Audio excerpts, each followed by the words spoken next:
Good morning, Jackednnerdy fans. Jeremy here with my non-spoiler review for Indiana Jones and the Dial of Destiny.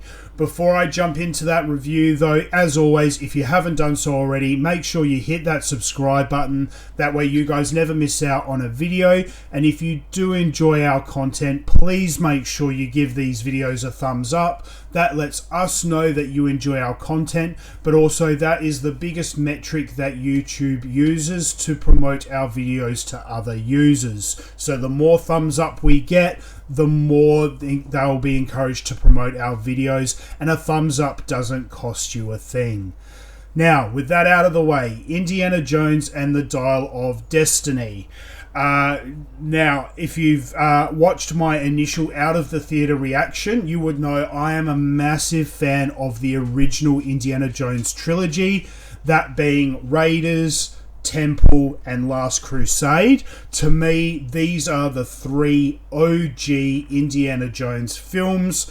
They played a huge role in my upbringing as a child. They were the reason why I got so into history and studying ancient history.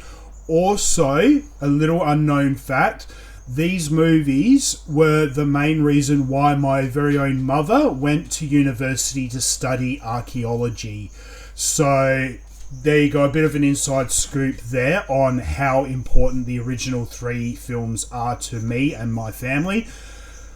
When Kingdom of the Crystal Skull came out, I was hugely disappointed. It was one of my most anticipated movies of all time, and it was just horrendously horrible and left a very bad taste in my mouth. So going into this movie, I tried to temper expectations because I was so let down with the last film.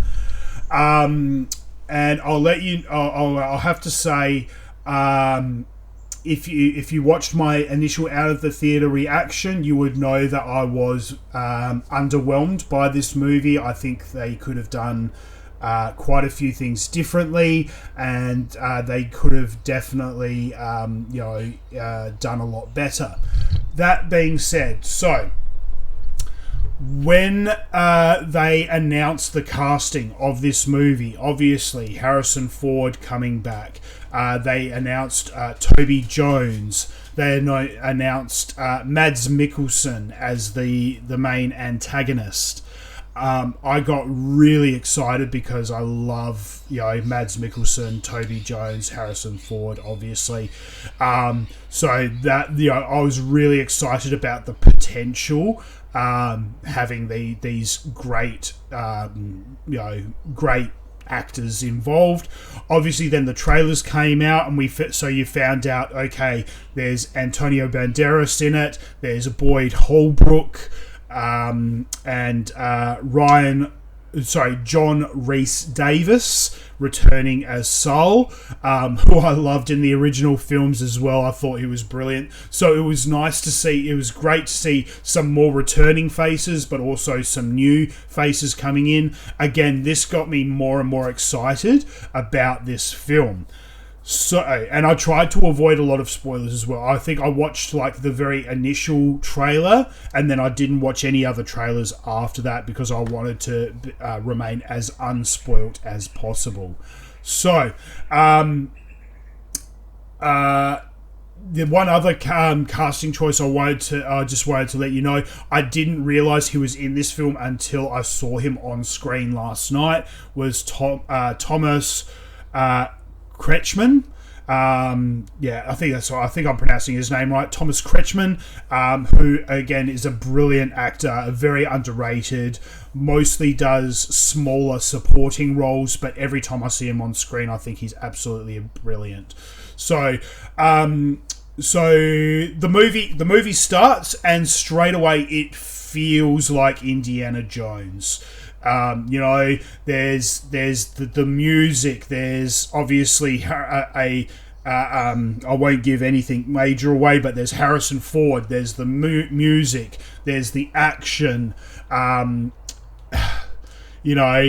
I mean, obviously, we already know that there's of course, it wouldn't be Indiana Jones without there being Nazis and Germans and World War II themed stuff in there. There was already images of that in the trailer, so straight away it felt like Indiana Jones, because who doesn't love watching Indiana Jones punch and beat up Nazis? That's awesome. I love it. So straight away it felt like an Indiana Jones movie, and I really enjoyed like the first part of it. I then found as I got as it progressed, I felt it it started on a high, but then it really slowed down. And I mean, most of the Indiana Jones movies start with a brilliant action piece, and then they slow down a little bit to kind of bring you into what the new story is going to be. But in this case, they slowed the momentum slowed down way too much, and for too long. This is a very long film. It comes in at 2 hours and 22 minutes. No joke. I mean, you could have done away with at least a half an hour of that, maybe even more. I'm going to say between half hour to almost an hour you could have probably gotten rid of, because I felt that it just dragged on way too much, and I literally found myself getting very bored. Phoebe Waller-Bridge, who plays the female lead, the goddaughter to Indiana Jones, I found, like, whilst she's good in certain parts, I really ended up despising her character quite a bit during the film, because she just becomes annoying. A part of me feels like they could have written that character a bit better, and probably even portrayed the character a bit better, because I really just found her getting really, really, really annoying. So great casting all around, but a few little issues there, and maybe a bit, and part of it would be the writing as well. I also have to say it was really nice seeing Karen Allen back as Marion. She was a huge love interest for Indy, and played a big role in the previous Indiana Jones films. So seeing her back was really, really nice, and kind of tugged on the nostalgia strings a little bit. They do a lot of jumping around in this film.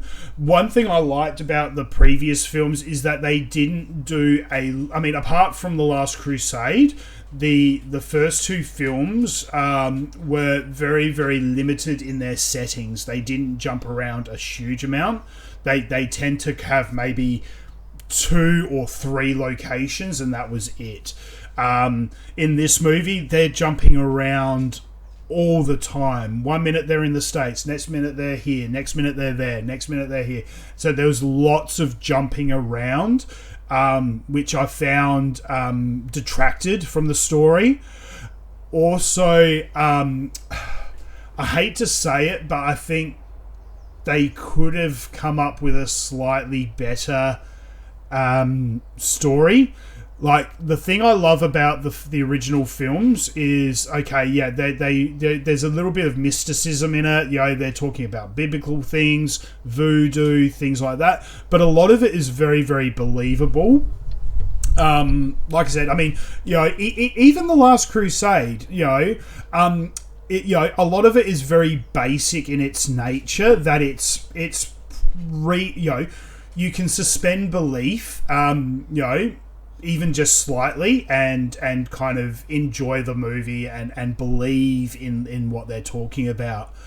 One of the biggest issues I had with Kingdom of the Crystal Skull is that they went off on this wild tangent about aliens, which really just kind of took you away from what made the original Indiana Jones film so special. And in this film, whilst they didn't go as outlandish as to reference aliens, I still think they went a little bit too far out of the realm of believability. which for me just kind of brought it down again, and just kind of didn't quite, well, almost ruined the film in a way. One of the greatest things about these films is the believability. If you can actually believe in the story and believe what's happening could be real, then you've got a winner. But when you go, that little bit too far off the edge and outside the realm of believability, that's when you lose audiences, and they definitely lost me in that. So, like I said, look, I mean, by no means would I rank Indiana Jones and the Dial of Destiny worse than Kingdom of the Crystal Skull. If anything, it is better than Kingdom of the Crystal Skull, but only just slightly. So in that sense, I have to give this movie maybe a 5 out of 10. Like I said, it wasn't horrible, but that being said, it's come too far away from the original trilogy, in my view. I really want Disney and Lucasfilm. I want them to stop making Indiana Jones films. I know it is a big property for them, but I think what they need to do is they actually, and especially now that Harrison Ford has announced that this is his last outing as this character, I really think what they need to do is they need to set the film franchise aside and leave it, and they need to focus more on maybe the television side of things and the streaming side of things, and maybe and do what they did many years ago. Real Indiana Jones fanatics will know this, but many years ago they did a mini series, you could call it, where it was the Chronicles of Young Indiana Jones, where they told stories about his missions during World War I and World War II. I think those are the things that they should focus on moving forward. Do tell short stories about his many different adventures, and tell stories of Indiana Jones as a young man or even a young boy. So I think moving forward, this would be the best course of action for Disney and Lucasfilm, because they've taken a beloved franchise to many people, and they've run it into the ground, and they're just the more attempts they make, the worse and worse it gets, and the more and more they destroy it. So, I mean, the benefit is we still have the originals that we can go back and watch anytime we want. Those will always stay close, deep in our hearts. So I will always, watch the original trilogy. I'll just boycott anything after that.